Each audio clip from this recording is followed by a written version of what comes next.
Live from Spartan Field in Spark Hill, New York, CSI Sportsnet welcomes you into coverage of Day 1 of the 2026 East Coast Conference Softball Championship. In the first game of this year's ECC Championship Tournament, the College of Staten Island Dolphins take on the Spartans of St. Thomas Aquinas College.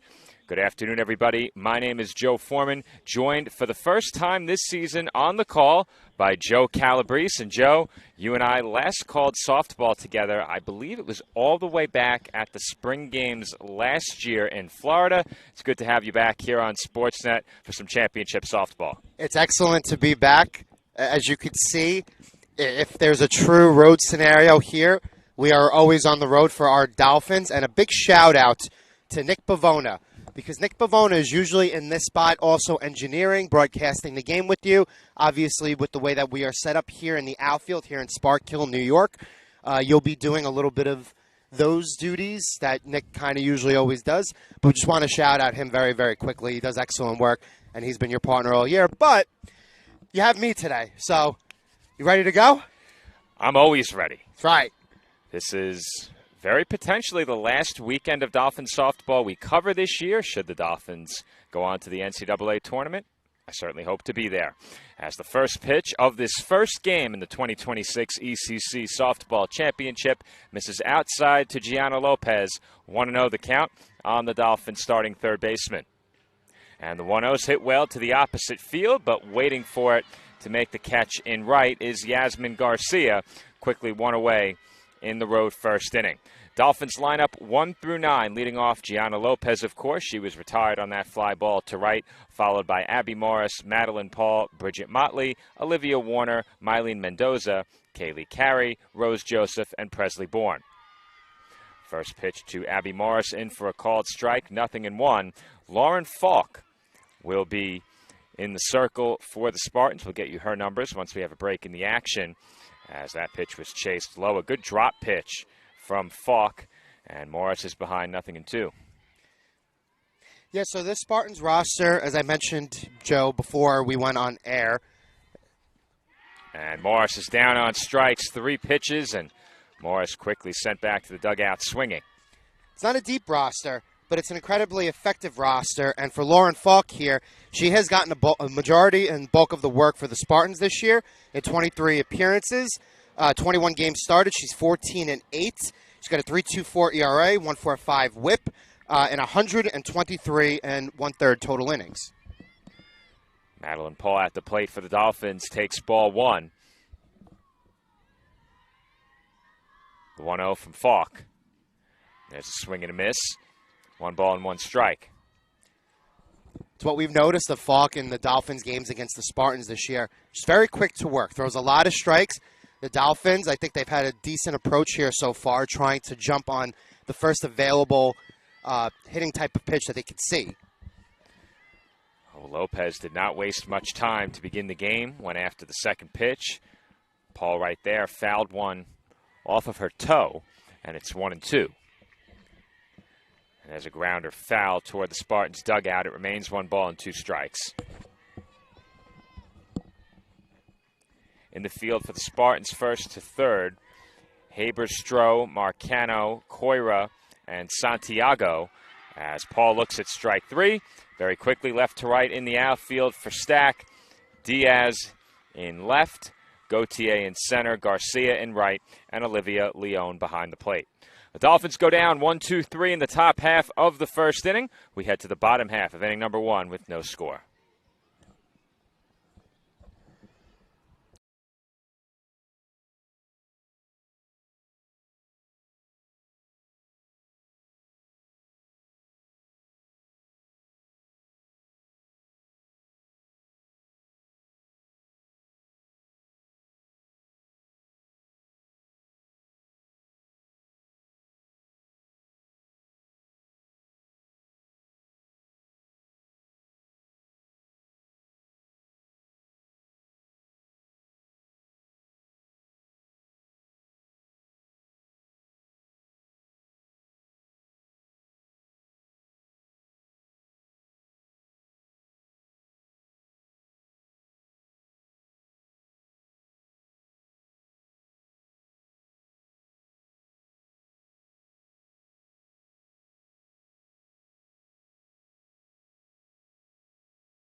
Bottom half of the first inning about to get underway from Spartan Field.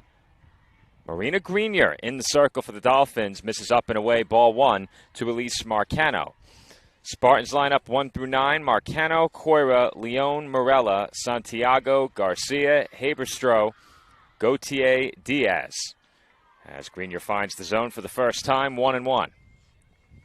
And Joe, with the way that the Spartans have played this year, there is no easy out in this lineup. 7 hitters in this lineup hitting above 300, and the leadoff hitter Marcano hitting 383 with a 440 OBP. And she tries to bunt her way on there on 1-1, fouls it straight back, and the count goes to 1-2. It is a very, very short backstop here at Spartan Field. A lot more room at the CSI softball complex, something to keep in mind throughout the weekend, as that is ripped foul.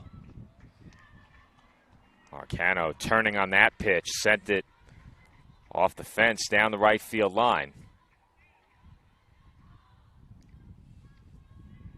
Here at Spartan Field, the bullpens are down each line.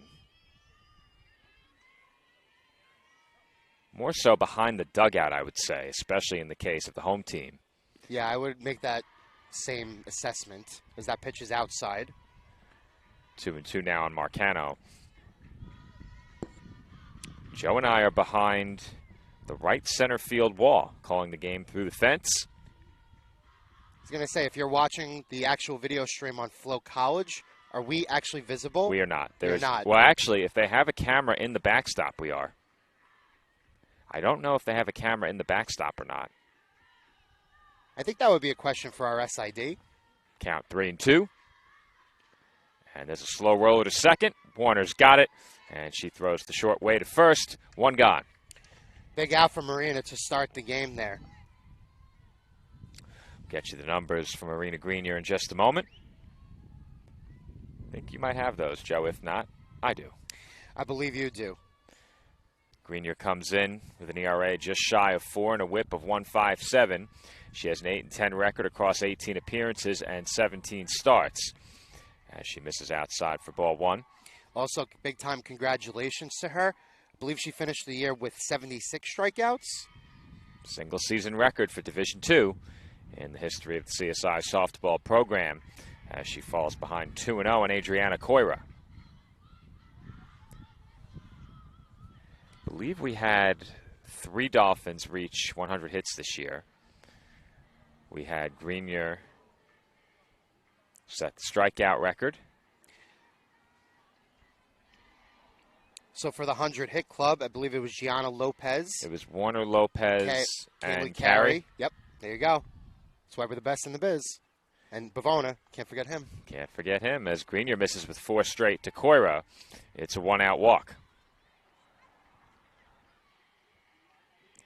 And if you're Marina Grenier, you hate to walk a batter and set up the middle of the Spartans lineup. You mentioned how dangerous they are. 1 through 9, Joe, not a roster that has a lot of players, but plenty of talent.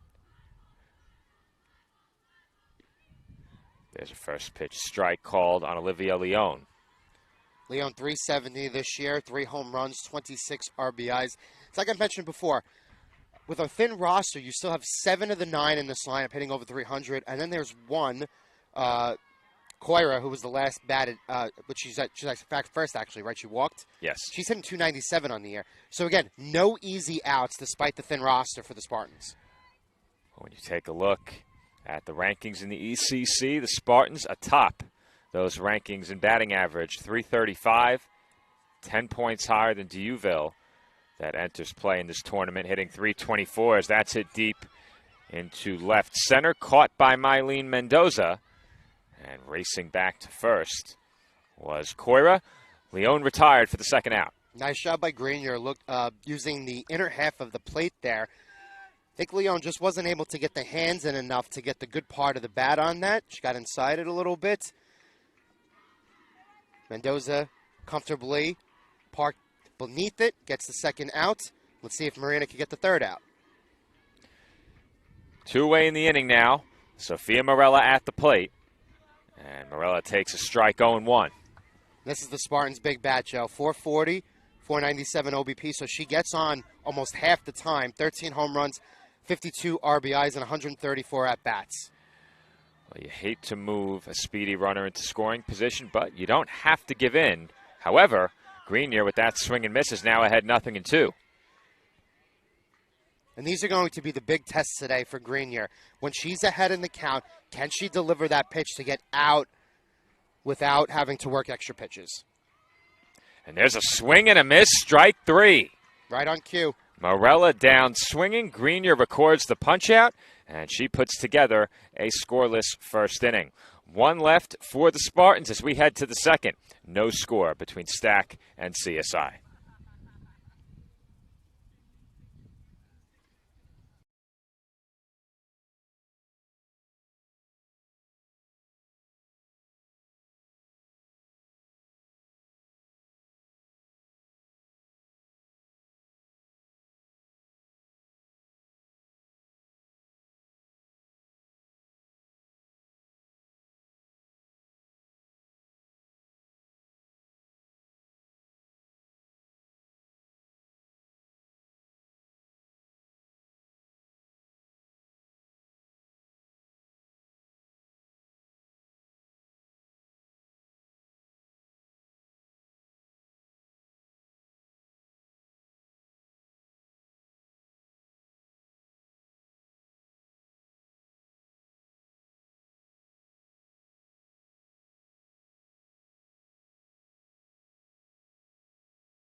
Four, 5, and 6 due up for the College of Staten Island here in the top half of the second inning.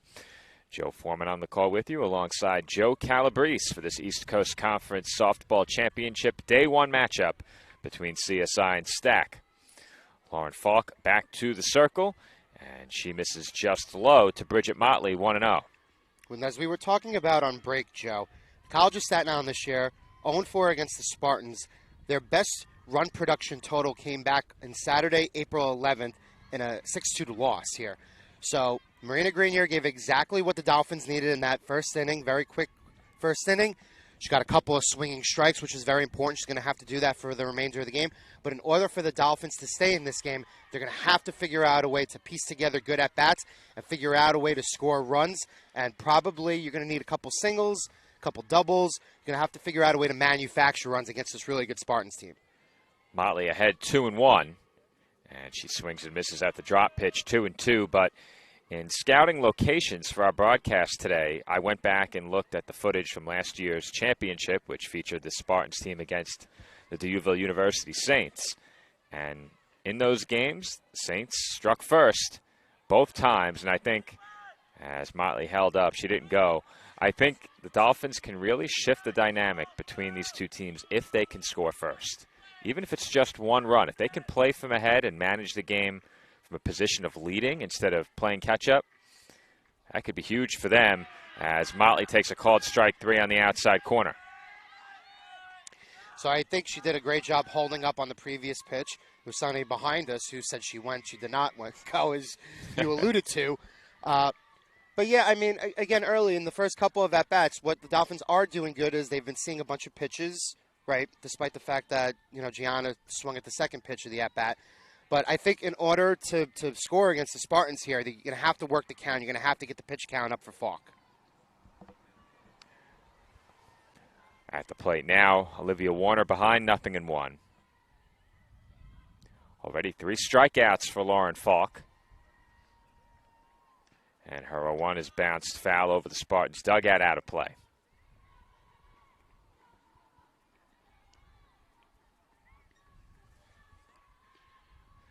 Warner behind 0-2.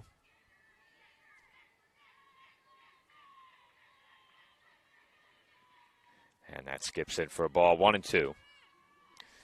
Joe, we also have some news that we suspected, but now it's been confirmed. We'll break that news on air following this next pitch. And Warner is hit by the pitch on a bounce. So Warner will head down to first base. The Dolphins have their first base runner, and Joe, we have some breaking news. Do you know where I'm going with this? No. News for you and I? No, not at all. 1 week from tomorrow, Joe Calabrese and I will host the 2026 Finnies. Oh, that's breaking news? Well, it wasn't confirmed until earlier in the week, so I'd say yes, it is. Okay. Yes, we will be hosting the Finnies, our second straight year co-hosting the Finnies as that pitch gets away from Leon, and Warner makes It's in the dugout, Joe. It's in the dugout. So is that 2 bases here, the rule, or no? I believe it is. There you go. And Warner will go first to third. She was running on the pitch, and the Dolphins now have a runner on third with just 1 out. However, the umpires are going to talk about it, and I think Warner is being sent back. Okay.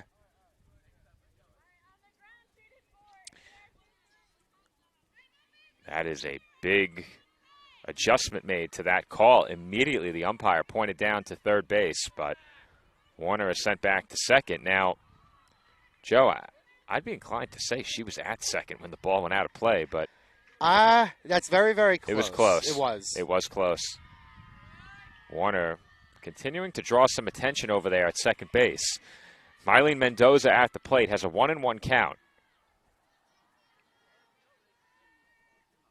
And there's a chopper toward the middle. Played on the backhand and booted. Warner up to third, throw behind her, and she's back in safely. And that's going to be an error on the infield by Elise Marcano. She needed to hurry, but I think she had a play on Mendoza at first. Yeah, I was going to say, it didn't look like she looked the ball cleanly into the glove on that exchange. She was heading to her right, which is a difficult play for the second baseman. But now it is the Dolphins with 1 out in the second with runners on the corners, Joe. And Mendoza is trying to induce a rundown. And Warner, heading back for third, is in there. Mendoza still halfway between first and second. Another rundown there. Mendoza is out. And was she tagged? I don't believe so. She's at second base now. Warner's caught in a rundown, and she slides short of the plate. She is out. Mendoza was not tagged, moves up to third. And the Dolphins give away a base runner and replace Warner at third with Mendoza. Now 2 outs in the inning. Who's scoring the game? A very unlucky person at the moment. Wow. I thought Mendoza was tagged, Joe. I thought so, too. Apparently she was not, as that pitch is low in the dirt. What I will say, Joe, here is when you start to do that, you're playing a very dangerous game. And in the case of the Dolphins, you gave up the out. You have the Mendoza, who's a very good base runner at third, but now that's the second out of the inning. That was executed about as well as you can execute by the Spartans. They were ready. They knew what the plan was there. And I think if you're going to run that play as the Dolphins, that's a situation where you get a pinch runner in at third. As that's hit to first on the ground, and stepping on the bag for the final out was Haber-Stroh. The Dolphins squander runners on the corners with just 1 out and are denied in the top half of the second inning. We head to the bottom half of inning number 2. Still no score.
Home second inning about to get underway from Spark Hill. As Marina Greenier's first pitch is hit well, and Joe, it's headed our way. Mendoza has room, and she makes the catch. Were you ready for my second play of the year nominee, Joe? I was ready. A lot of people miss that. One pitch, one out. So far, a really great start for Grenier, making short work of the Spartans lineup, which is what she's going to have to do for the duration of this game. Trinity Santiago down on one pitch as the first pitch to Yasmin Garcia is fouled off, 0-1. Mendoza's been pretty good for the Dolphins in center field this year, and brings up a point that I don't know if I've had the opportunity. I think I had one broadcast call as grounded to third. Lopez across the diamond in time, and very quickly there were two gone in the inning. So I hopped on the broadcast for what, all of like 2 minutes? Yeah. At some point, and I think I snuck this point in. I don't remember for sure. The Dolphins have been very good defensively, third in the ECC, but I don't think that gives any indication of how well the defense has kept them in most games. Dolphins defense, time and time again, has made big plays for them throughout the year. And when they've had opportunities late in games, in clutch situations, they've been good in those spots. But the key has been getting games to the late innings within striking distance. And against the Spartans, they haven't done that yet. But going back to the last half inning, Joe, we didn't get a chance to talk much about it as Carey's at bat was rather short after the rundown, which I believe lasted longer than the plate appearance, as that's lined into right center field for a base hit. Warner had it just get by her glove as Mendoza tracks it down in center, and into second base safely is Alyssa Haberstroh with a two-out double. I was a screamer. I mean, that ball, yeah. How many feet did that get off the ground? 3 feet? Yeah, I thought off the bat Warner might have a chance to snag it, but it was hit so hard. And I was going to say, it was, what, basically 2 hops to the fence just to the left of us? And again, where we are is where the fence goes from being 5 feet to 6 feet right under the scoreboard here. But still, Marina Grenier's got 2 outs to work with. That ball was absolutely smoked by Haberstroh. And now Jordan Gauthier will get a chance to give the Spartans the lead here in the second inning. She's ahead in the count, 1-0.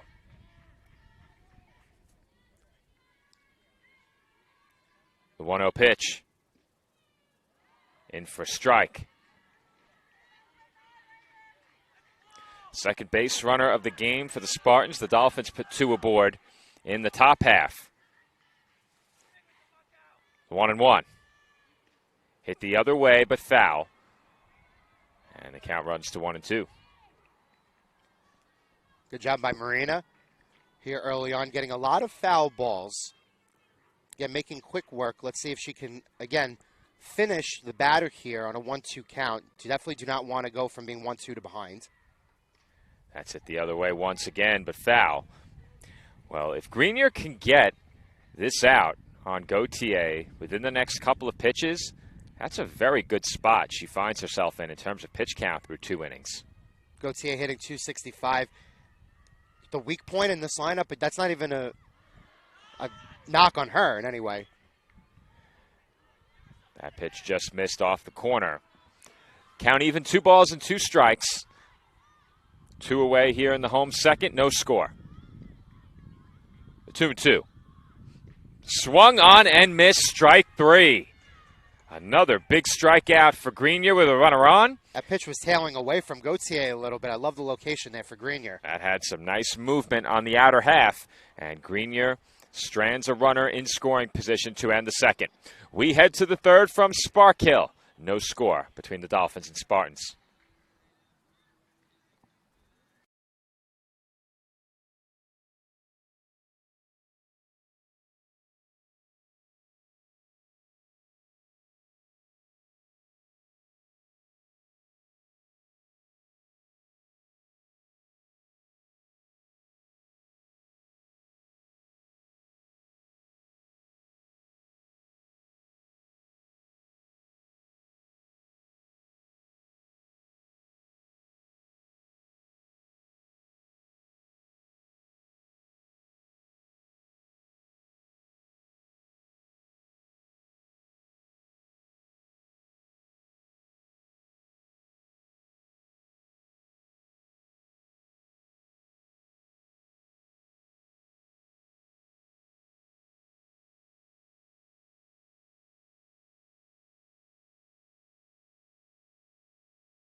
Rose Joseph will lead off for the Dolphins in the road third inning. No score between Staten Island and St. Thomas Aquinas. And there's a bouncer foul. And head coach Mark Biancaviso makes the grab in the third base coaching box. Showing some quick reflexes over there. He has all season long, hasn't he? Joseph, got to think at the moment she is the best defensive catching option here for the Dolphins. They've had a rotating set of players behind the backstop this season, mostly Maddie Paul, who's in left field today. Want to keep her bat in the lineup. We've seen some time from Olivia Warner at catcher. Rose Joseph, based on her play, as I mentioned, getting the start here in the 8th spot in the lineup. Joseph behind 0-2 after back-to-back foul balls and make it 3 straight.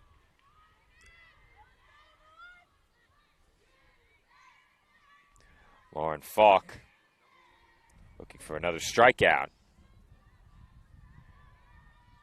The internet, a bit shaky, so our live stats aren't up to the moment, but Falk with 3 strikeouts, and there's a swinging bunt. It's going to be a tough play, and Falk won't have one.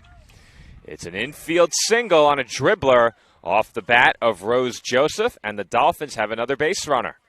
One of those rare, again, swinging bunts.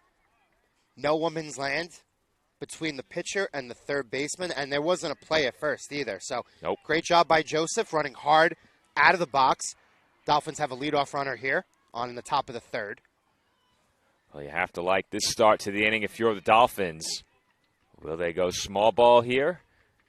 Bourne looked to be maybe thinking about a bunt, but she pulled it back and took ball 1. I think that's the idea. See if she shows again here on the second pitch. If they bring the third baseman in too far and Bourne slaps it at her, it's going to be a tough play. And Bourne takes a strike. Not aggressively looking to bunt. The intent may have been to take 1 strike in this at-bat. The 1-1. And she chops at it, comes up empty. Joseph running is thrown out at second. Bourne did not contact it on what looked to be an unorthodox bunt attempt. She looked to be chopping down toward the ball to perhaps keep it away from the third baseman, but Joseph running on the pitch was hung out to dry after Bourne failed to make contact. The 1-2 pitch, lined, foul. Well, that's twice officially that the Dolphins have been caught trying to steal. Warner trying to go home, and now Joseph out at second.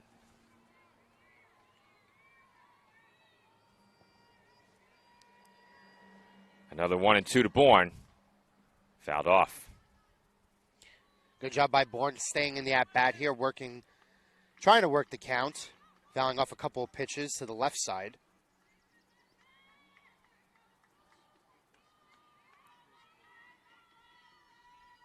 Another 1-2 to the backstop, and look at the bounce that one took. I don't think you saw it, Joe, but it went underneath the glove of the catcher Leone to the backstop, and it rolled up the support column all the way to the top of the backstop. If Joseph was still on, she'd be at second base. Yeah, I was going to say almost like pinball action there. I have never seen a bounce like that. Off the turf and then rolling straight up the column. And as you and I know, being Staten Island Tech graduates, remember our physics teachers? Everything is physics. I do. Physics of that didn't make any sense whatsoever. There's a line drive. Foul. Well, to be fair, Joe, we can't see the left field line at all. No, we can't. Initially, that did look kind of fair from our vantage point, but it was not. But I was judging by the reaction right. of the outfielders. It was a foul ball. But Bourne has done well to make plenty of contact here. Just needs to keep one fair. And there's a slow roller foul up the first baseline. Good at bat here from the Dolphins' designated player. And the way she's battled here, I think you would have loved to see her get a chance with the runner on. 2-2 is off the glove of Marcano, and no play at first. It was a diving attempt, but it was a very soft line drive off the bat of Bourne. And I think they probably give her a hit for that, Joe. You know what? I would, because it's not a routine type of play. Again, it wasn't an overly difficult play, but definitely not routine. And great job. Another Dolphin running hard out of the boxes. This is chopped to the third baseman, but it's foul. Yeah, the Dolphins have put the ball in play and have been rewarded for it. Already a couple of errors, or an error, I should say.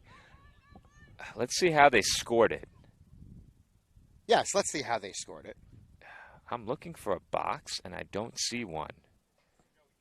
Be intriguing to I see have to admit, I hate Presto Live Stats, Joe. I really do. Presto Live. Are we allowed to say that? We are allowed to. Thou shalt not hate, though, Joe. It's using them. Using them is fine. I love the Presto interface for producing live stats. The layout is awful. As that's grounded to second, they flip for one. On to first in time to double up the speedy Gianna Lopez. It's a 4-6-3 double play to bring the top half of the third inning to a close. Still no score between Staten Island and St. Thomas Aquinas College.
First pitch in the home third inning about to be thrown by Marina Grenier, and it is lined right into the glove of Olivia Warner.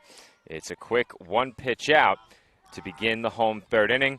Naya Diaz, retired on one pitch. I believe we're going to head to the top of the order here for the Spartans. Indeed, we are. First pitch to release Marcano in for a strike, 0-1. How many first pitch strikes has Grenier thrown so far? Way to put me on the spot there. I'm going to say, if I had to guess, majority of the batters so far. To the first 10 hitters, I would guess 7. Right. As that's hit well to left. First chance for Madeline Paul, and she makes the catch. I think the better question, Joe, is how many pitches has she thrown? I don't know if she's even thrown 30 pitches yet. Actually, you know something? There's been a bunch of foul balls, so I don't think there's any way she's thrown 30. That's intriguing. Let's see. I would be incorrect by one pitch. She's thrown 31? That last pitch was 32. 32. 2 quick outs. And that's hit to center. Mendoza there. And 3 quick outs. Wow. Diaz, Marcano, Coira down on, I believe, 4 pitches, Joe? It was 4 pitches. And that'll do it for the Spartans in the third inning. We head to the fourth. No score between CSI and Stack.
And we are back from Spartan Field.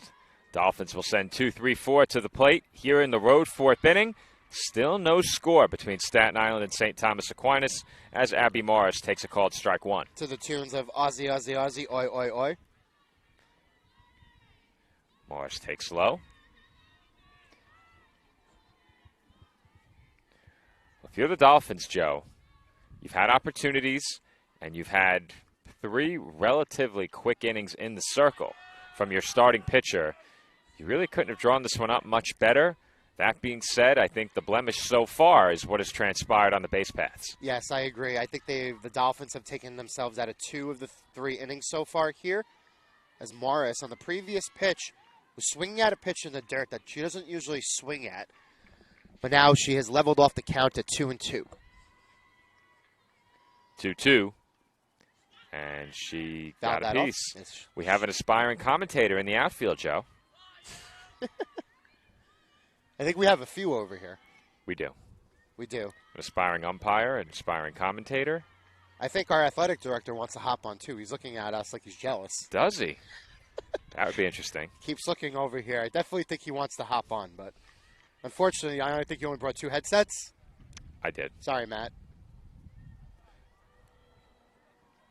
I think we've had enough unwanted guests for the year. We won't name names. As Morris lines one into center field for a base hit.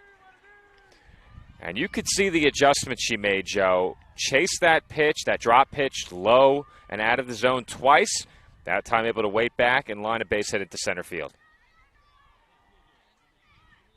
Found a little space just over the second baseman in front of the center fielder. 1 on, nobody out. Madeline Paul, the batter. Now, if you're the Dolphins, and I've seen it early in this game, of course, they've been aggressive on the bases.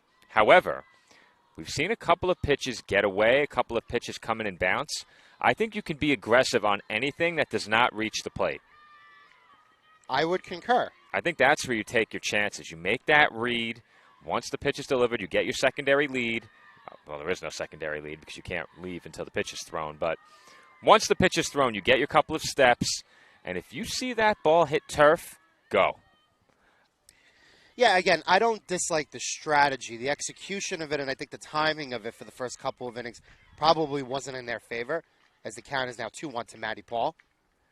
2-2 now, foul ball.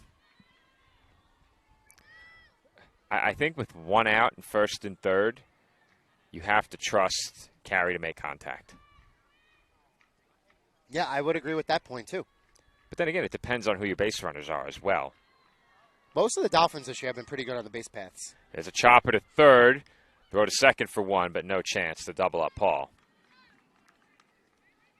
Proving my point here. Most of the Dolphins running hard out of the box. I think that's played to their favor a little bit. Again, is that they've generated traffic on the base paths, taken themselves out of a couple of innings, haven't been able to do anything with it. But again, when it comes to Lauren Falk, who has seen a bulk of the work from the pitching side of things for the Spartans this year, that's a good thing. And Bridget Motley fouled one off her shin. And she's going to try and walk it off here. Be curious to see Falk's pitch count, because I think the Dolphins have done a really good job so far of just keeping the count in their favor, seeing a couple of pitches per at-bat. She's got to be over 40 now, right? She entered the inning with 43, now has 55. There you go. There's a grounder toward the middle and through for a base hit. Up to second goes Paul. And on with her first hit of the afternoon is Bridget Motley. And I think the Dolphins have done a really great job, Joe.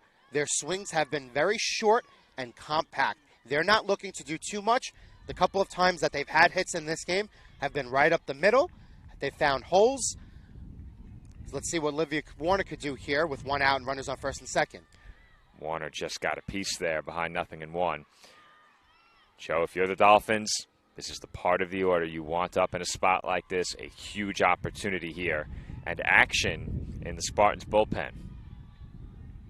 And Warner hits one well to left center, but straight into the glove of the waiting Diaz. That ball was a rocket shot, Joe. I was going to say, was the left fielder shifted over a little to left center? Because it looks like that ball was going to drop initially off the bat, but Great job there by the Spartans playing good defense. And just like that, there were 2 outs. Yeah, Joe, I thought that was a double off the bat to the gap. But we have a skewed perspective. We're in left center. And off the bat, Joe, I thought the Dolphins had taken the lead. I was going to say, this is the first time I think I've ever broadcasted a game in left center field. For me, it would be technically the first, as that's grounded to third, handled, and stepping on the bag for the final out of the inning was the third baseman, Santiago. Dolphins strand a pair. It was a loud second out off the bat of Olivia Warner, a soft grounder off the bat of Mylene Mendoza, and a job well done by Lauren Falk to strand 2 for the Spartans in the top half of the 4th inning. We head to the bottom half of inning number 4. Still no score between CSI and St. Thomas Aquinas.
And we are back for the home 4th inning.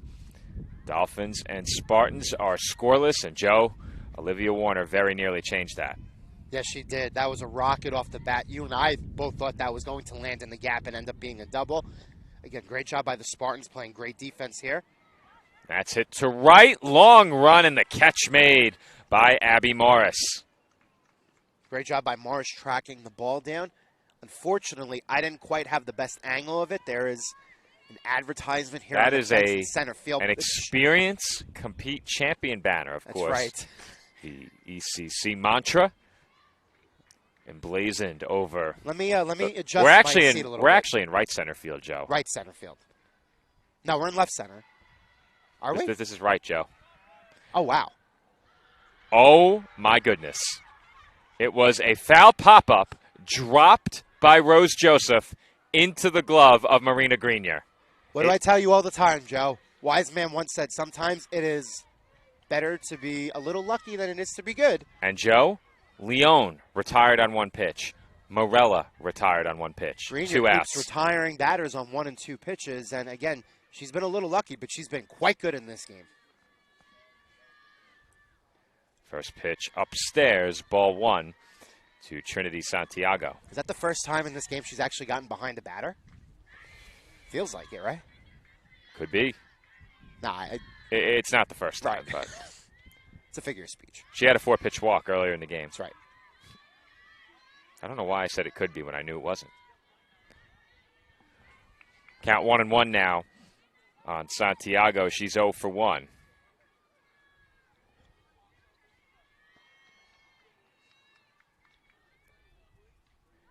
There's a foul ball straight back, 1-2.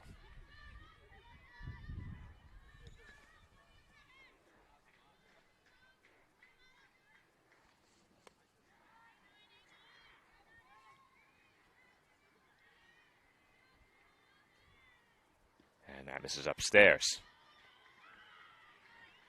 So again, Marina hasn't really gotten behind into too many batters in this game so far. This is a big test here. Let's see if she can put her away. That's hit toward Mendoza in She right does. center. And she makes the catch. It is another lightning-quick inning for Marina Grenier, who by my count, Joe, has thrown an even 40 pitches. As we head to the 5th, still no score between the Dolphins and Spartans.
And we are back from Spartan Field as Kaylee Carey takes a called strike one to begin the fifth inning.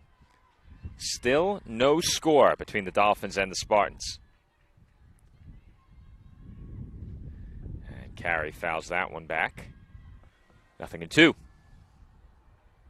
Quickly finished 4 innings here in about a little less than 45 minutes here. So, well, Joe, a huge part of that has been Grenier just mowing through the Spartans lineup. And they've made good contact. Yeah, I was going to say she's looked excellent. They've had some good swings, but yes, they have. They've all found Dolphin gloves. The Dolphins on their side have had a couple of good swings find gloves. First swing of the game was a line drive off the bat of Gianna Lopez, and we said it before, it was a rocket shot off the bat of Olivia Warner with 2 on. That went for the second out of the road fourth inning. I was going to say, in terms of total runners in scoring position for the Dolphins this game, has it been 2 or 3? That one's hit into right, and nearly misjudging that ball was the right fielder. Garcia broke in and then had to adjust and move back on that ball. Yeah, that ball almost directly went above her head. Big break for the Spartans there. And the Dolphins have 1 out in the fifth inning.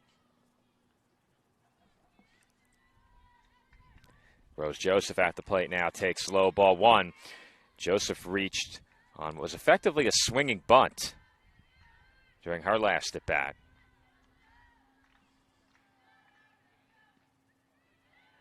That one taken low and away. 2-0 now on Joseph. Again, the Dolphins batters have done exactly what they're supposed to. Work the count against Falk. A couple good swings, couple good looks at it. And that's hit the other way. Sliding stop, Marcano. And she makes the plate first look easy. You know, life is cruel because you could have argued that Joseph swing and contact off the bat was probably better than her first go-around. Fortunately, hit right to the second baseman, and the Dolphins, 2 quick outs. Yeah, I'd say without a doubt that contact was better than the first plate appearance. 2 away in the inning. Presley Bourne looking to lay down a bunt. Comes up empty on the offering. 0-1. Second time in the game, she's coming up with the bunt type of approach. That's it on the ground and through the middle for a base hit. Bourne reaches for the second time, and she's now 2 for 2. I tell you, this is what, the third or maybe fourth time in this game that the Dolphins have taken a slap swing kind of approach and figured out a way to put the ball past either the second baseman or the shortstop in the infield. Runner on, 2 outs, and Gianna Lopez is the batter behind 0-1. Dolphins still haven't quite made the adjustment on that outside pitch from Falk. They've looked at a lot of strikes in this game from the outer portion of the plate. Falk goes right back there and misses away, 1-1.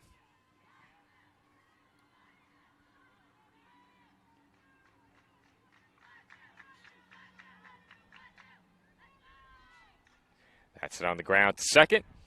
Marcano fields cleanly and throws out Lopez to retire the side. Dolphins get a 2-out hit and nothing more as they strand 1 in the road fifth inning.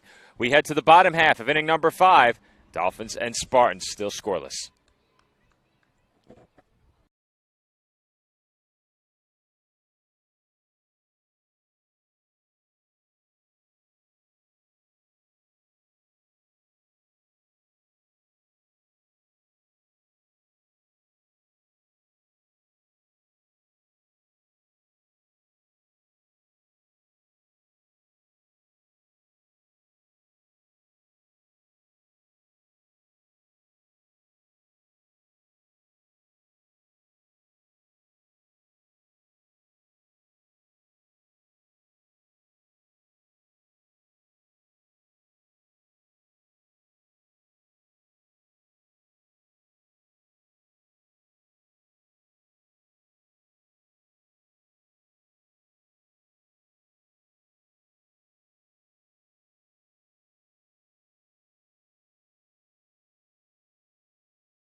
First pitch from Marina Grenier in the home fifth inning is high for ball 1. Dolphin right-hander enters the frame, having thrown, by our count, 40 pitches. And make it 41 as she's fallen behind here, 2-0. Rare occurrence here so far in the first hour of the game here. Fallen behind a couple times, but outside of that 1-4 pitch walk, I don't think 2-0. She delivers a strike there right down the pipe, 2-1. Yasmin Garcia, the batter for the Spartans. They have 6, 7, and 8 due up here in the 5th inning. That's it the other way, but well foul. And again, a very good job by Green here, recovering here, because you don't want to start 2-0, especially in a lineup here where everybody in the Spartans lineup seems to hit 300. So let's see if she can finish off another batter. That's popped up. And Joseph makes the catch. I was going to say, I think Garcia bailed her out a little bit because that pitch looked high and inside, and she went for it. She was jammed, that's for sure. And Joseph nearly collided with her on her way to that softball. Another relatively quick out for Grenier. You'll take an out on 5 pitches every time if you can. At the plate now, Alyssa Haberstroh. Haberstroh has the only hit in this game for the Spartans. They've had just a couple of base runners. Grenier has been phenomenal.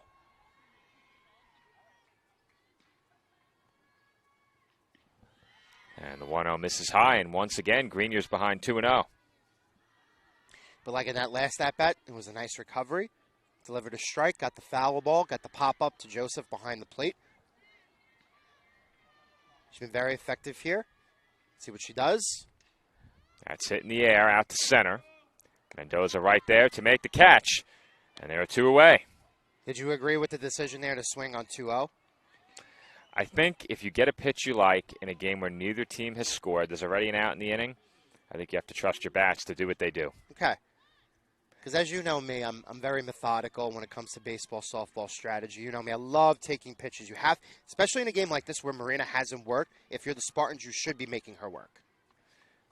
Yeah, I think when you have a lineup like the Spartans do with so many capable hitters in a game where 1 run might be enough, we're getting some input from our colleague Nicholas Bavona back home. He says we're great. Might be a little bit biased. Wouldn't blame him, but I agree. That's it out toward right center. In comes Morris, and she makes the catch shallow in right center field. That will do it for the Spartans, and it's another very quick 1-2-3 inning for Marina Grenier. We head to the 6th. Still no score in this opening matchup of the 2026 ECC Softball Championship.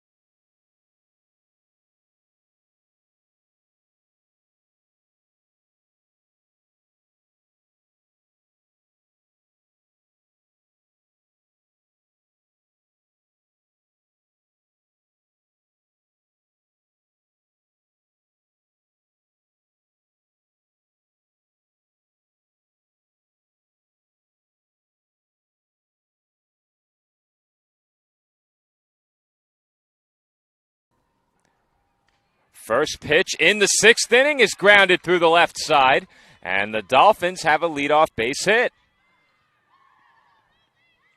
Abby Morris on to begin the frame. And if you're the Dolphins, Joe, you have to feel really good about what you've done at the plate in this game. I think you have to feel really good in general. Yeah, you're right. Good at-bats. You're right. Marina's pitching excellent. They haven't really had to make too many big-time defensive plays as Morris gets back to first base there on the throw to first. Now, Madeline Paul there being asked to bunt. What do you think about that? As you know, I disagree with that. And there's a grounder into left field. Base hit. I correctly disagree with that because you shouldn't take the bat out of her hands because she's been excellent and she just proved it right there. The Dolphins now with runners on first and second. Will they ask Bridget Motley to bunt? I wouldn't. Motley already with a hit in this game.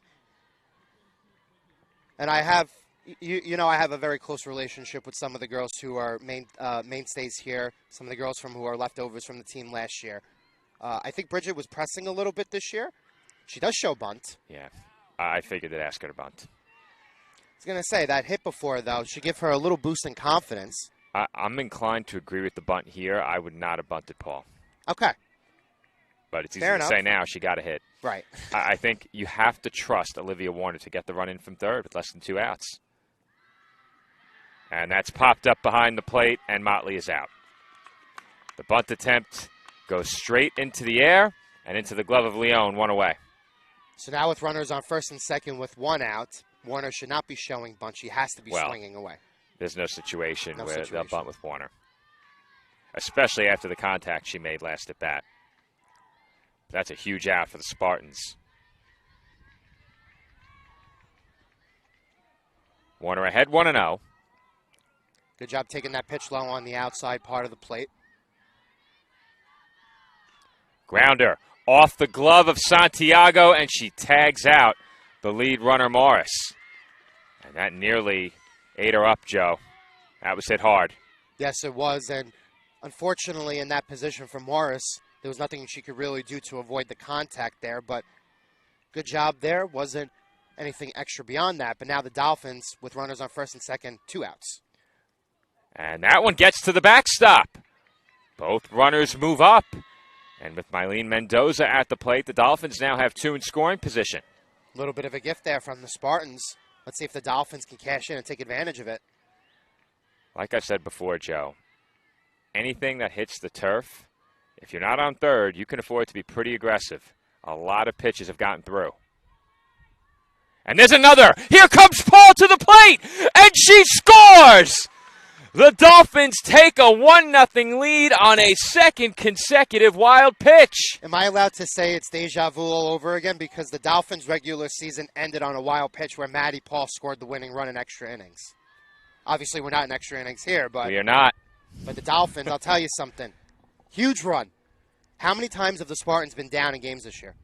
Not many. They're 30-12 overall. I believe they're 18-2 in conference. Don't hold me to that. I'll double-check that at break. And keep in mind, Joe, we have a pinch runner situation here. Going back to last year's championship, the Spartans have lost back-to-back postseason games here on this field. Dieuville shocked them on the final day last year. They shocked me. The way the Spartans were playing entering those games, to see them drop 2 in a row was very surprising. Saints will take on Mercy University coming up next on Flow College. We will not have that game here on YouTube. Pitch to Mendoza, in for a strike. The count now 3-1. Now, what are you looking to do here if you're Mendoza? You have a pitch to work with here. Are you going to be aggressive? You can be if you get one you like. Runners on third. That being said, with the amount of pitches, Joe, that have gotten to the backstop in this game, you can afford to be extra patient. And now, with runners on the corners, the Spartans undoubtedly are going to talk over the rundown situation here. So a conservative approach by Mylene there rewards her with the walk. So now we have runners on the corners with 2 outs. You said the Spartans had the bullpen up before, right? They did. Which was interesting because, again, in a situation like this, game's not out of reach for them, especially with the way that they've been able to score runs against the Dolphins this year. So it was Emma Grace Pop warming up in the Stack bullpen. Well, Stack has used 3 pitchers this year. That being said, she could be getting work in.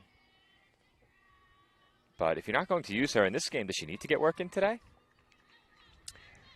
During the game? Probably not, right? Interesting question, yes. If you win this game as either team, regardless of whether you win or not, you're not playing again today, as that is lined into the glove of the first baseman. What a play. I'll tell you, that's the best defensive play in the game so man, far. And what a play. That's a game saver, Joe. Haberstroh just saved a run, maybe two. Maybe two, because An incredible play. That ball was going to be hit right down the line, and it was going to be very difficult for the right fielder to make that play in the corner and possibly get Mendoza, who would have been running all the way from first. Haberstroh with a run-saving grab, a tremendous play by the Spartans' first baseman to keep this a one-run game.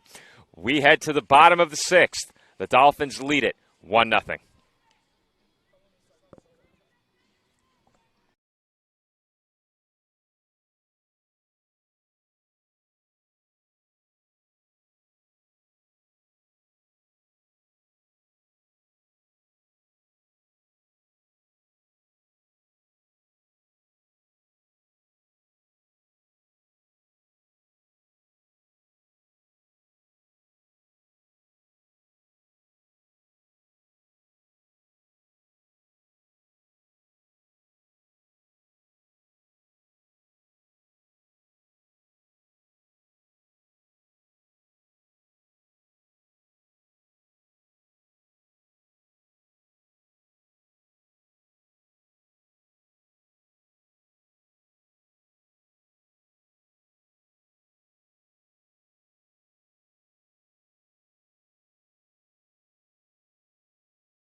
Dolphins with their first lead of the afternoon in their first ever postseason appearance. Now on top of St. Thomas Aquinas College 1-0, 6 outs away from their first postseason win. Marina Grenier back to the circle. And there's a bouncer foul. The count 1-1 strike. And I mentioned earlier in the game, Joe, how much I miss Sidearm's live stats display. It's because they have the defensive alignment. So you have to look in the lineup card for that. That's right. You also don't know where you are in the batting order either, unless you scroll to the top. But that's problematic. The internet isn't good enough to update at bat by at bat. I've had to refresh. So Marina Grenier enters the inning with 52 pitches. Naya Diaz is the first batter that she faces. She's fallen behind 2-1. 2-1.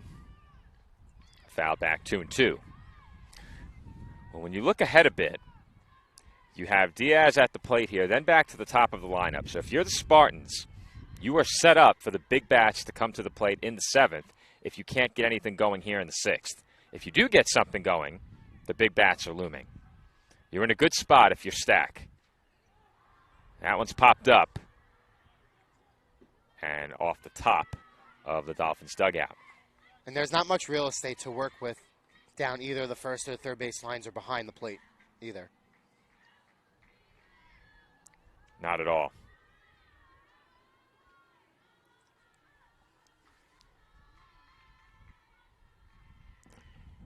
The 2-2. Crushed foul. Watch out down the line over there. Yeah, I think most of them are being alert. Mercy and Deauville have arrived ahead of their game. That is scheduled for a 2:30 p.m. start. Just 2 games on the schedule today. That's popped up once again. Will it be playable? It will not. Second time a pop-up foul has reached the roof of a dugout. This time the Spartans dugout down the third base line.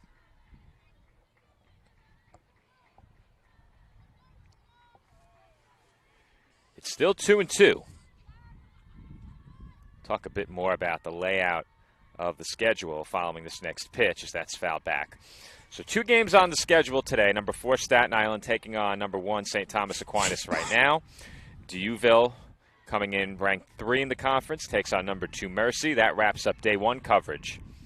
Tomorrow, we have the winner of this game versus the winner of today's second game kicking things off. Dolphins could be playing in that game if they hold on as that's hit deep to left center. Paul at the wall makes the catch.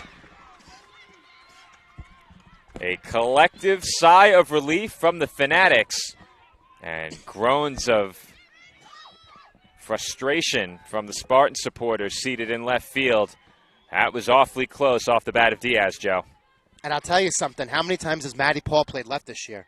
Definitely 1 game. I don't know how many times she's played the outfield in total. Not her natural position, Mostly they've used her as a catcher, but she looked like a natural outfielder there, scoping out the fence just before. And I'll tell you something, Nia Diaz just missed a home run. Just got under it. Just missed it, Joe. Just missed it. Count 1-0 now on leadoff hitter for the Spartans, Elise Marcano, and she's had a very busy day over at second base. She has made a couple of nice plays. Again, had that difficult error going to her right, but for the most part, excellent defensively. And Marcano tries to bunt. It's fouled off. Count now 1-2. Spartans doing anything here just to try to get a base runner. They've only had, what, 3 base runners in this game? It might be 2.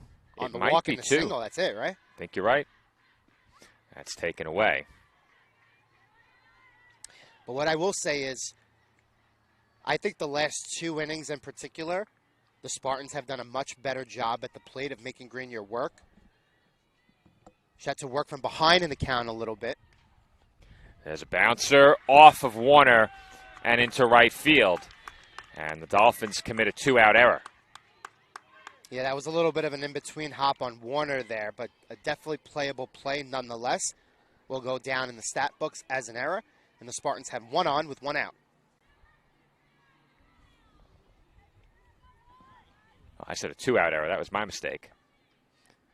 That's okay. That makes it sting a bit more, Joe. Nobody's perfect. We strive for perfection here as Grenier misses outside, ball 1.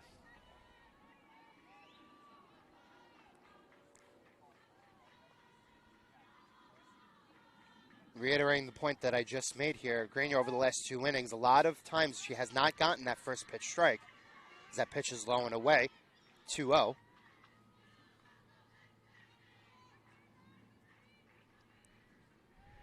Well, now you're in dangerous territory. Adriana Coira ahead 2-0, a runner on first, and it's 3-0.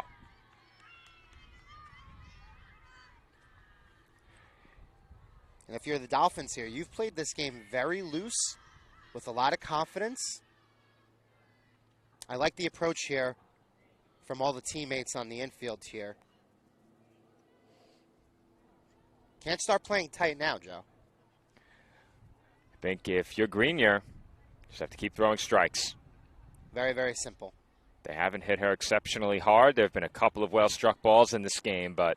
And I think the defense, again, I made this point a couple of trust innings the ago. defense. Trust the defense. They have been good for them all year. 3-0. Not close. Ball 4. Tying run moves into scoring position. And Olivia Leone comes to the plate. Again, it is the heart of the Spartans' order. With an opportunity to tie the game, possibly even take the lead here with 1 out in the 6th.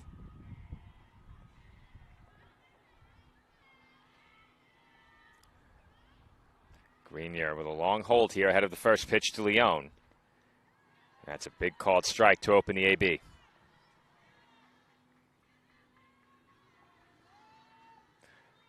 Leone 0 for 2 against Grenier thus far. Pitch on the way. Upstairs. Can't imagine the Spartans would look to run here, Joe. But we've seen crazier things. You have to be attentive if you're the Dolphins. I think if you want to force the issue, I don't think there's a need with 3 and 4 due up. It's a 1-run game. You already have a runner in scoring position, and now you have a 2-1 count.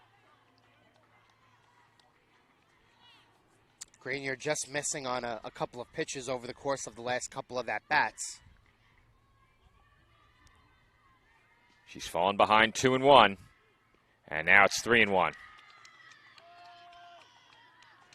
Well, Grenier is a miss away from big-time trouble. With Sophia Morella on deck, you would have loved to have that base to play with and 2 outs, but Grenier needs a strike here to keep that possibility open.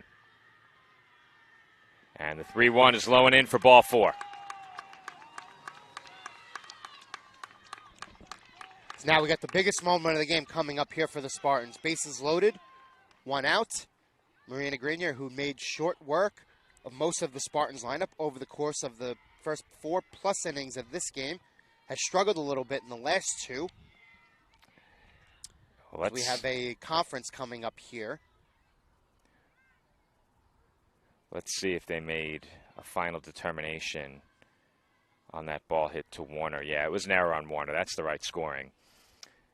You mentioned it took a bit of an awkward hop at the end, but that's one that the Dolphins would love to have back because it opened the door.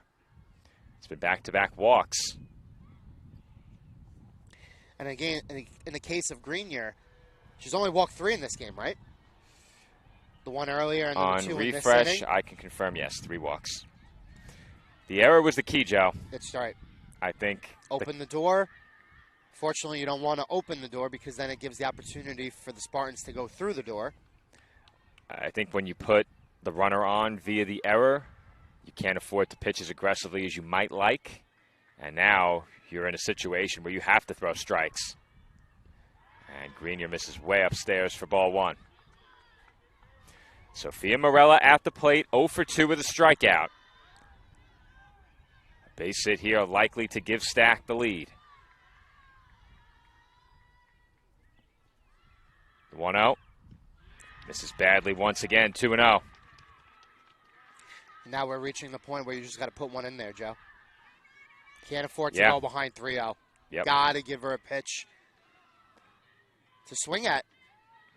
Here it comes. Upstairs, ball 3. Grenier 1 pitch away from forcing in a run. Well, you have to think no green light here, Joe. 3-0. No green light. You got to take 2. I don't think you take 2. I take 1. And that is ball 4. It's a walk to force home the tying run. Marcano in to score, and we are all even. Yeah, I was going to say, if you're the Spartans at the moment, Grenier has definitely lost the plate, so I wouldn't make it easier if I were them. Trinity Santiago, the batter. Bases loaded, still 1 out, and Grenier misses yet again. Would you have thought about a pitching change following that last walk, Joe? You know something? She was so good the first 5 innings. It Yeah. would never cross my mind. Yep. There's a strike. 1-1. Santiago is 0 for 2. The Dolphins have the infield about halfway here. It's the correct decision. You got to try to get the play at the plate if there is. There's a foul ball, and the count runs to 1-2. So Grenier now has a chance for a huge strikeout. And if she can get Santiago without allowing her to put it in play, then the inning could very well come down to 1 at bat. 1-2. And she chased out of the zone but got a piece. Yep, from our vantage point here in right center field, looked like a ball. A little bit of a gift there for Grenier. Count remains 1-2. That was a good pitch. She had Santiago lunging. Another 1-2. Hit in the air, deep into center. Mendoza comes in on it. Her throw to the plate. On target, but not in time. And that will allow each of the other 2 runners to advance as the Spartans go in front on a sacrifice fly by Trinity Santiago. Can't ask for more from Mylene Mendoza there. That throw was strong, right dead center to Rose Joseph. Fortunately, Joseph did not have a play on it. Very alertly threw it to third. They almost get the runner at third. Big out, though, for the Dolphins. 2-1 Spartans lead, though. 2 in scoring position, 2 outs. The Dolphins now trail 2-1. And this is still a massive out to get here and keep this a 1-run game. You look at the hit column, Joe. The Dolphins have out-hit the Spartans in this game 8-1. And the Spartans taking the lead behind an error and 3 walks, followed by the sacrifice fly.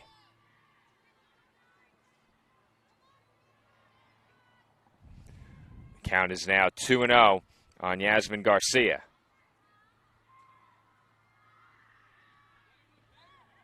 There's a called strike, 2-1.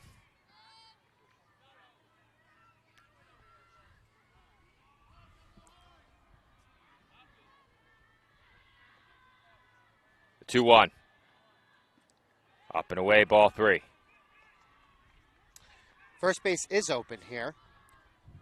Obviously, Granite does not want to lose this batter and set herself up with the bases loaded again for the second time in this inning. And that's it on the ground to third. Lopez fields cleanly and throws out Garcia to end the inning. But not before the Spartans go in front with their first 2 runs of this ball game. Stack now leads Staten Island 2-1. Dolphins down to their final 3 outs when we come back for the top of the 7th.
And we are back from Spartan Field, where the Dolphins are down to their final 3 outs after leading this game 1-0. Entering the bottom half of the 6th, the Spartans respond with 2 runs behind a Dolphin error, 3 walks, and a sacrifice fly. The Dolphins, as we mentioned during the previous half inning, out-hitting the Spartans 8-1. And the Dolphins have sent Taryn Judson up to the plate to pinch hit for Rose Joseph. Judson takes a strike, 0-1. We know Judson does have some home run power. Important to note, Emma Grace Pop now in the game to pitch for the Spartans. A 17-game winner during the regular season and conference co-rookie of the year. Effectively coming on in a save situation. Count 1-1 on Judson, now 2-1.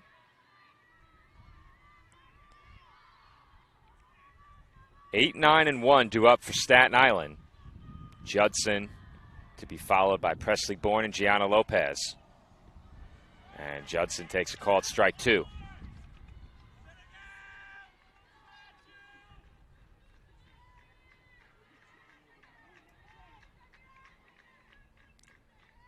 Two and 2. Foul back. Fouled straight back. Judson all over that 2-2 pitch from Pop.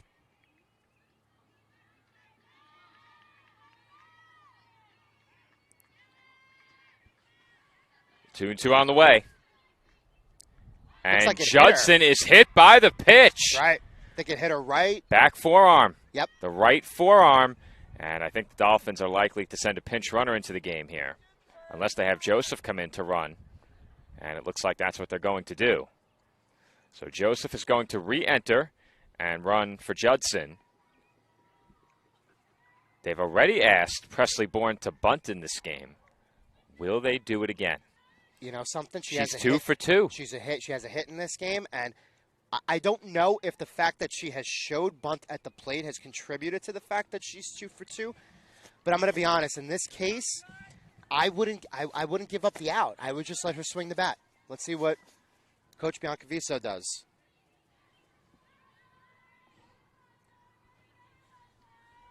First pitch. She was showing bunt and pulls back. Pitch was low for ball 1. I think you try and see as many as you can. Maybe you get one that bounces, but there's a bunt, and there's a foul ball. That was actually a very well-executed bunt.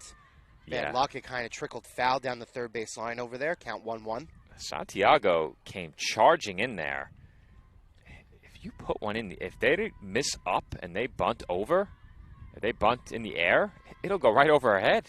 She was really close to the plate as that's bunted foul again. So now she has to swing the bat with 1-2 count. Again, I don't know if I necessarily agreed with that decision. I don't dislike it. You got 2 good looks at it. So. I don't dislike it because you have the top of the order due up behind her. They'll throw behind Joseph at first. She's back in safely.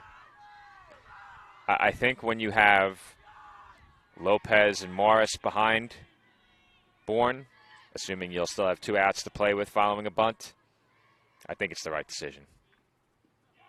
And now it's a full count. So Bourne, after bunting 2 foul, has taken 2 straight, and it's 3-2. And all 3 of those pitches that she has taken have been balls. So let's see what she does with a full count. Does Joseph run on 3-2? Not going. And that is ball 4.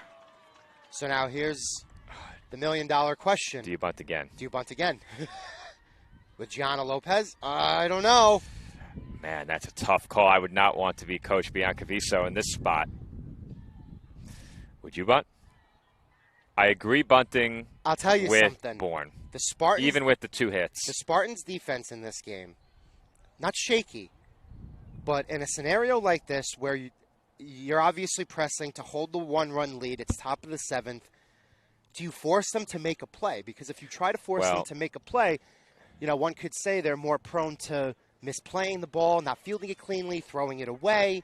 Gianna's a great base runner, so if she gets the punt down perfectly, she's going to have an opportunity to beat the throw to first anyway. That's Coach Biancaviso's philosophy. Force the other team to make a play, and that leads me to believe the Dolphins may bunt.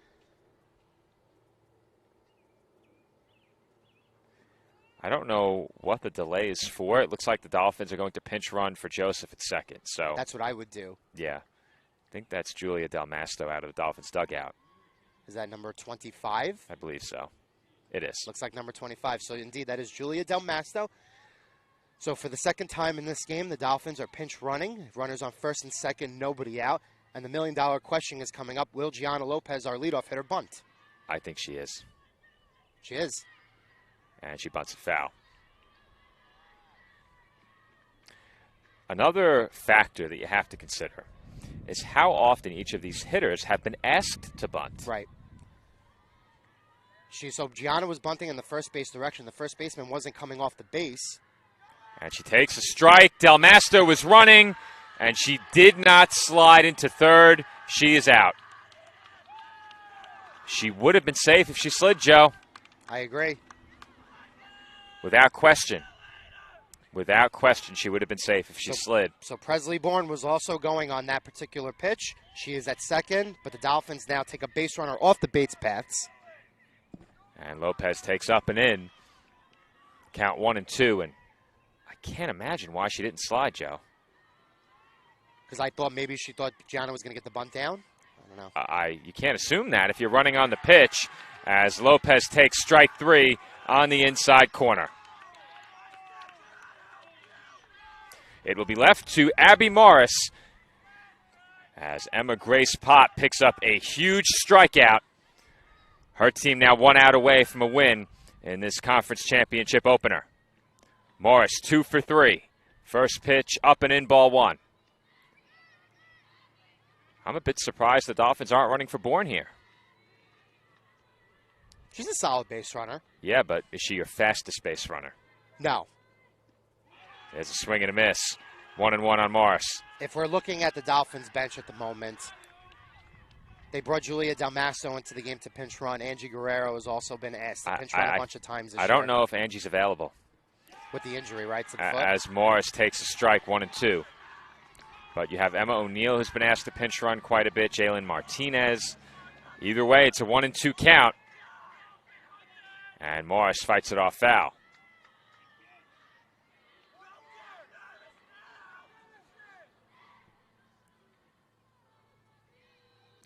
One ball and 2 strikes, the count on Morris. The tying run in scoring position at second. The Dolphins down to their final out. And Morris hits it right back to Grace Pop. She throws to first, and the ball game is over. Emma Grace Pop comes on to record a save, escaping big-time trouble in the 7th as the Dolphins strand the tying run in scoring position and fall in the opener of this 2026 ECC Softball Championship 2-1. Very tough loss, but I think in the case of the Dolphins, the way that they were able to hit Lauren Falk throughout the course of this game, unfortunately, the wounds came on the base paths, took themselves out of the game a little bit. Have to be very, very satisfied with the way that Marina Grenier pitched. I imagine Kennedy Ruth will be coming back in tomorrow's game, so we'll see how that goes. But disappointing end to the day with the 2-1 loss. However, considering how good Stack has been this year, considering how well Stack played the Dolphins during the regular season, I think there is momentum that the Dolphins can utilize this or build off of with this game and utilize heading into tomorrow. When you look at this game, Joe, you can look at it one of 2 ways. You either have to be very pleased with what you did for the most part in your conference tournament debut. You had a lead going into the bottom of the 6th inning. You had a chance to win it in the 7th. That being said, the 2 runs you allowed came as a result of an error and 3 walks. And then you could argue they ran themselves out of 3 separate innings. So they out-hit the Spartans 8-1 on the positive side. This is a very difficult matchup to evaluate, Joe, because I think when you look at the final score coming in, if you told the Dolphins, look, you're not going to win, but it's going to be a 2-1 ball game, very close. I think given what you've seen from this team against the Spartans this year, as a Dolphin fan, you'd have to say, okay, even though we didn't win, that's not a bad result. But I think the way it happened, Joe, it really stings. And there's going to be a lot that you look back on in this game and say, I really wish we would have done things a bit differently if you're a member of this team and if you're a fan of the Dolphins. Silver lining is you come right back tomorrow. So, you know, the bus ride home won't be pleasant. But again, there's a lot of things that you can build off of. We will have to see who pitches tomorrow. But again, I think Marina, with the way that she pitched during the regular season, she looked exceptional today. You can make an argument that this particular start was her best start all year. So I'd say it probably was. Probably was. Love the way that the bats looked. You know, there wasn't really too much pop from the bats, but I think the short, compact swings against Falk worked. I think they threatened pop there in the 7th inning. The result was not to their liking, but it's a lot to build on. And again, they come back tomorrow. I think you could use what they did today and the confidence that you build coming off this loss and into tomorrow. A lot to like. If you're a Dolphins fan, a bit more to like on this day. If you're a fan of the Spartans, as St. Thomas Aquinas College wins the opener of this 2026 ECC Softball Championship by a final score of 2-1. Joe and I both do expect to be back on the air here tomorrow. With the loss in this game, the Dolphins will play in the 2nd game tomorrow. So the Dolphins will take on the loser of our next game between Deauville and Mercy. That game is scheduled for first pitch at approximately 2:30 p.m. So until tomorrow at 12:30, this has been Joe Foreman alongside Joe Calabrese for CSI Sportsnet. Our final score, Stack 2 and CSI 1. We'll see you right back here on the CSI Sportsnet YouTube channel tomorrow afternoon for what will be an elimination game. Loser goes home in our 12:30 game tomorrow. If the Dolphins do win that game, they will play immediately following the 12:30 game at 3 o'clock in an effort to make their first ever appearance in the conference championship finals. All of that to come tomorrow here on CSI Sportsnet. Until then, everybody, thanks for watching and enjoy the rest of your Thursday.